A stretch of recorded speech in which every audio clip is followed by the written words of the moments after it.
జై గురుదేవ్. శంకరులు హైందవ ధర్మ పునరుద్ధానానికి పునాదులు వేసిన ఆది గురువు. అహం బ్రహ్మాస్మి, తత్వమసి అని ప్రవచిస్తూ కాలాతీత దివ్యత్వమైన పరబ్రహ్మాన్ని తన అద్వైత సిద్ధాంతాలతో మానవాళికి విశదపరిచిన మహాజ్ఞాని. హరిహర భేదాన్ని సులభగ్రాహ్యం చేసే శివానందలహరి, సౌందర్యలహరి, భజగోవిందం వంటి ఉత్కృష్ట రచనలతో వేదాంత సారం కరతలామలకం కావించి నిత్య పారాయణానికి అందుబాటులోకి తెచ్చి ఆధ్యాత్మిక హృదయాలకు ఆనందం కలిగించారు. మనిషి చూస్తున్న ప్రపంచం కార్యకారణ పర్యవసానాల మధ్య సాగే ఒక మహానాటకమని గుర్తించిన మహామేధావి శంకరులు.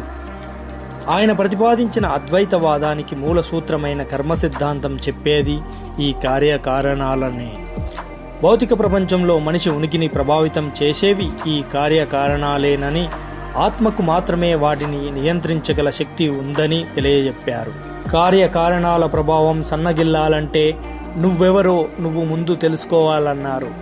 సకల చరాచర జగత్తు ఒకే ఒక ఆత్మతత్వం నుంచి ఉద్భవించిందని, జీవాత్మ పరమాత్మలన్నవి ఒక్కటేనని, ద్వైతానికి తావే లేదని ఆయన నిర్ద్వందంగా చెప్పారు. ఆ సిద్ధాంత సారమే ఆయన మన ముందించిన మాయావాదం. జగత్తును సృష్టించింది దేవుడని, ఆయన ఒక్కడే మనుషుల కర్మలన్నీ నిర్దేశించి కర్మఫలాలు నిర్ణయిస్తాడని నిర్దిష్టమైన వాదనలతో నిరూపించారు. ఆయన తార్కిక జ్ఞానం తిరుగులేనిది. తెలిసిన దాని నుంచి తెలియని ఆ బ్రహ్మాన్ని చేరుకునే శరణాగతుడు కాగల అత్యుత్తమ అవస్థకు మనిషిని చేర్చేలా ఆయన వాదనలుంటాయి. శంకరులు వేదాల్లో ఉన్న వైదిక ధర్మాన్నంతా తన రచనలన్నిటిలో పొందుపరిచారు. 10 ఉపనిషత్తులను ఎంచుకొని భాష్యాలు రచించారు.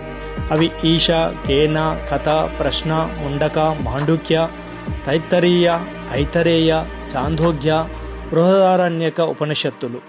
ప్రపంచంలో లౌకిక మనిషికి తానున్న వాతావరణంలో జగన్మిత్యత్వం అంటే ఏమిటని అర్థం కావడానికి, అనేకత్వ భావనల నుంచి అతన్ని బయటపడవేయటానికి సుగమమైన మార్గాలన్నీ ఆయన చేసిన అన్ని రచనలు ప్రస్ఫుటిస్తాయి. అద్వైత జ్ఞానభక్తికి ఆయన ఆద్యులు. గంగాభిషేకంలో హరిహరులని ఆయన ద్వైతం లేని దివ్యత్వంపై తన మనసు లగ్నమయ్యేలా అనుగ్రహించమని అర్థిస్తారు.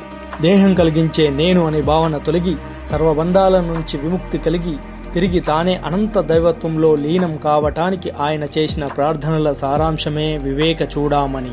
విష్ణు సత్పతిలో అహంకార రహితుణ్ణి చేసి బుద్ధికి ఉపశమనం కలిగిస్తూ కోరికలకు దురాశకు దూరంగా తనను నడిపించమంటారు. వైదిక కర్మలన్నీ దేహాన్ని మనసును శుద్ధపరుచుకొని వేదాంత జిజ్ఞాస పెంపొందించుకునేందుకు ఉన్నవని నమ్మిన శంకరులు వేదాంత విచారం కోసం ఇతర వర్ణాశ్రమాల కన్నా సన్యాసాశ్రమమే సరైనదని భావించారు. అతి పిన్న వయసులోనే అది స్వీకరించారు. అహాన్ని అధిగమించి దాని స్థానంలో ఆత్మసాక్షిని ప్రవేశపెట్టుకునేందుకు అదే సరైనదని అనుకున్నారు. 12 సంవత్సరాల ప్రాయంలోనే వేదాలు 4 క్షుణ్ణంగా అధ్యయనం చేసి 12 శాస్త్రాల్లో తిరుగులేని పాండిత్యం సంపాదించారు. ఆనేదు హిమాచల పర్యంతం కాలి నడకన పర్యటించి సనాతన ధర్మ సత్ సంప్రదాయాలను సంరక్షించారు. హైందవ ధర్మజ్యోతి నిరంతరం వెలుగుతూ ఉండేందుకు దేశం నలుమూలలా ధర్మపీఠాలు ఏర్పాటు చేశారు. పరమశివుడి అపరావతారమని అందరూ నమ్మే ఆ మహాగురువు 4 పదుల వయస్సు నిండకుండానే శివ సాయుధ్యం పొందారు.